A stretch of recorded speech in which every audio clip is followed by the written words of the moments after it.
So this is something that I used to do. I wake up, I drink my coffee, and after 2 hours I have an energy crash, and then I drink another coffee, and then after 2 hours I have another energy crash and I drink another coffee.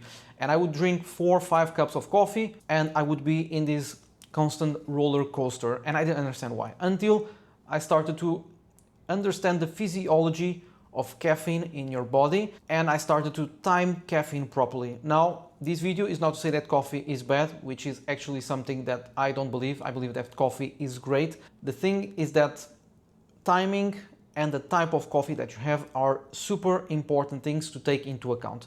And we're going to start first with timing. So the first thing is, when you wake up, you automatically release cortisol. It's called cortisol awakening response, which is triggered when you wake up the first hour of the day. For example, that's why it's important to get sunlight in the morning to trigger this cortisol awakening response, so that you increase your cortisol in the morning, you wake up, and then in the evening, that's when you want your cortisol levels to go down so that you improve your sleep. So what happens when you drink coffee straight upon waking up, even before water, even before food, especially before water, is that you're spiking massively your cortisol. So what happens is that wake up, you spike your cortisol naturally, and then you put caffeine on top, and then you spike even more, and then 2 hours later it's going to crash. And then what's going to happen is that you're going to feel tired, and then you're going to think, okay, I need one more coffee, and then you drink one more coffee, you spike again. Now, what can you do to prevent this? The first thing that you need to do is delay caffeine consumption 60 to 90 minutes upon waking up. You wake up, you drink water, half a liter to 1 liter of water with sea salt or pink Himalayan salt, and that's it. For 1 hour, ideally get morning sunlight, 10 minutes of sunlight. Ideally go outside, get a bit of sun for even 5 or 10 minutes. It helps regulate your circadian rhythm. It helps decrease slightly your cortisol levels later, and then you're going to benefit from the caffeine. Because if you wake up, you spike your cortisol, naturally, more caffeine, even more cortisol. So what you want is the first 60 to 90 minutes of the day, you let your cortisol levels gradually increase naturally, and then when these cortisol levels start to decrease, which is after 60 to 90 minutes, or at least starts to stabilize slightly, then you can put your caffeine, and you're going to make good use of that caffeine, and you're not going to have an energy crash. So the first thing is timing. So first 60 to 90 minutes of the day, don't drink caffeine, hydrate, water, sea salt, pink Himalayan salt, quarter teaspoon is more than enough. If you want to add some drops of lemon, that's totally fine as well. Morning sunlight, expose your face to sunlight, no sunglasses, so that you're able to have this, what we call the cortisol awakening response.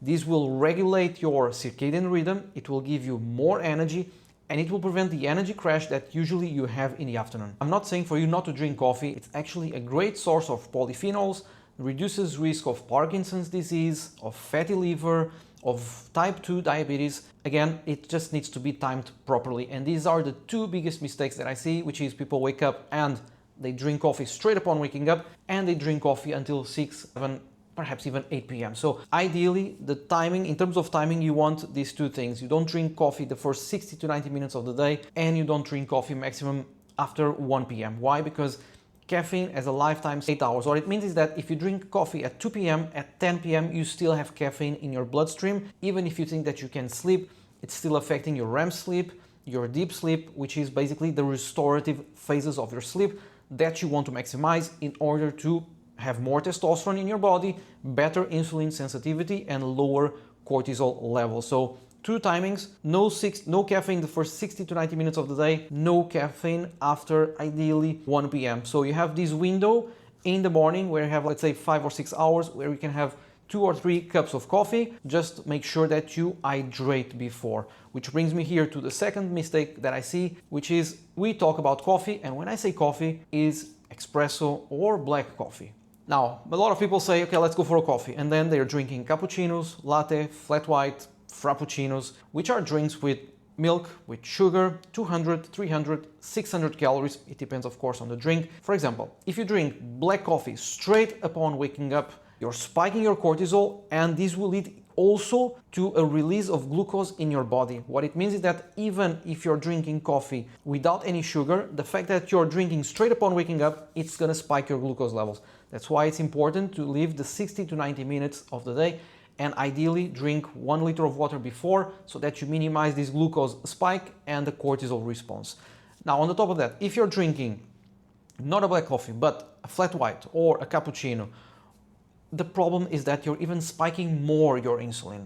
Now, if you want to go for cappuccino or a flat white or something, at least have after you have food and opt for whole milk or, for example, macadamia milk. These fancy milks that you see in the coffee shops, they are full of additives, full of things that you don't want in your body, and they will promote even more the insulin response. Why am I emphasizing insulin? Because every time you drink a flat white, a cappuccino, or any drink with milk, you're spiking massively your insulin. First, when you release insulin, you stop burning fat, you have way more calories in your body, you spike more your insulin, you're gonna have more energy crashes, and it all compounds. Now, do these for 1 year, 3, 5, 10 years, and you have thousands and thousands of calories extra, thousands of insulin spike, that will inevitably lead to you burning less fat as well. That's why I'm making this correlation between caffeine timing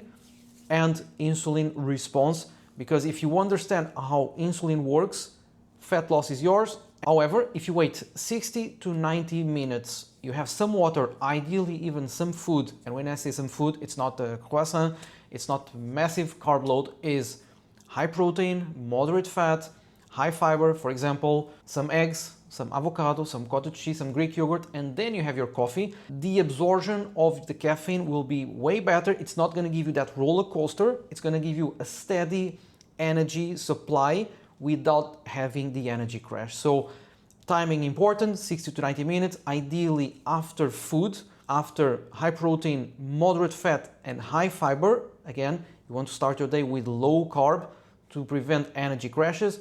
If you nail this timing of caffeine after the breakfast that I just told you, you're going to make good use of the caffeine, you're not going to have energy crashes, and you're going to burn more fat. And the second variable is what I call the milk matrix, which is there are a lot of types of milk. There is oat milk, there is rice milk, there is whole milk, there is macadamia milk, there is coconut milk, rice milk.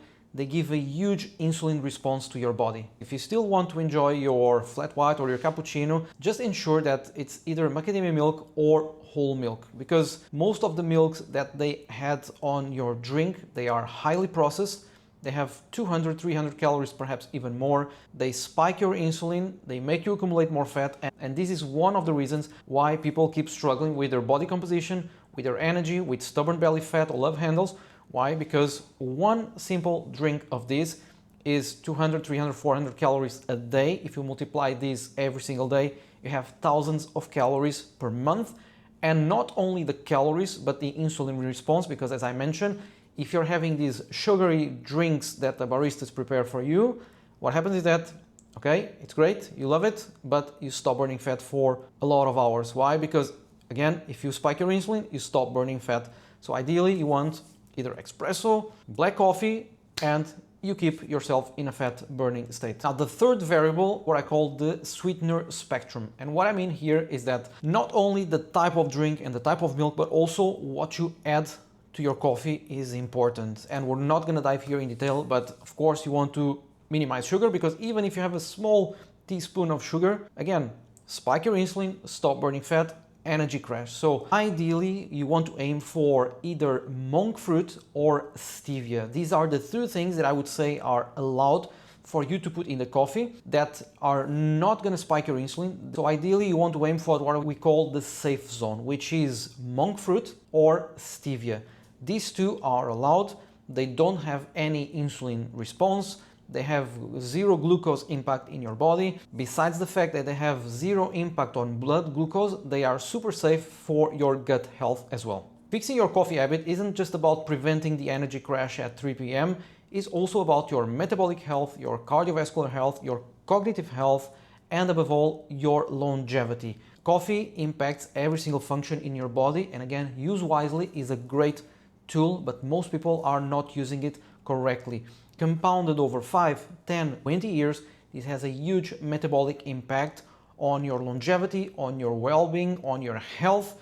because it directly impacts your cognitive health, it impacts your sleep, your mood, your hormones, your insulin, your cortisol, your testosterone. It's literally related to everything. So learn how to fix caffeine timing and be wise with the coffee choices that you're making, and you're gonna optimize your health and longevity. Key takeaway here is for the optimized morning blueprint. First one, wait 60 to 90 minutes to drink coffee. Wake up, hydrate, no caffeine the first 60 to 90 minutes. Number two, if you're not going for black coffee, at least go for unsweetened almond milk, macadamia milk, or even whole milk. Avoid all the other types of processed milk that will give you a huge insulin spike. When it comes to sweetness, avoid sugar altogether and opt for either stevia or monk fruit. Now enjoy your coffee.